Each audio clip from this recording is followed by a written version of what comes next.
சென்னை கடற்கரை ரயில் நிலையத்திலிருந்து காஞ்சிபுரம் மார்க்கமாக திருமால்பூர் வரை செல்லும் பயணிகள் ரயிலில் அனாதையாக விடப்பட்ட பச்சிளம் பெண் குழந்தை பத்திரமாக மீட்கப்பட்டது.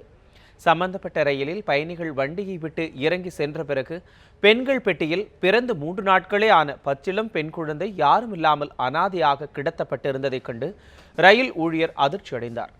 தகவல் அறிந்து குழந்தையை மீட்ட ரயில்வே அதிகாரிகள் அரசு குழந்தைகள் பாதுகாப்பு வாகனத்தில் காஞ்சிபுரம் அரசு தலைமை மருத்துவமனைக்கு அனுப்பி வைத்தனர்.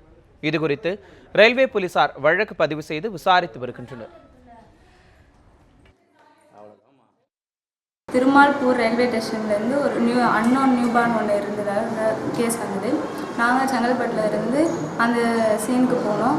அங்கே ஒரு மூணு நாள் இல்லை 4 நாள் குள்ள ஒரு பேபி ஒன்று இருந்தது, ஃபீமேல் பேபி.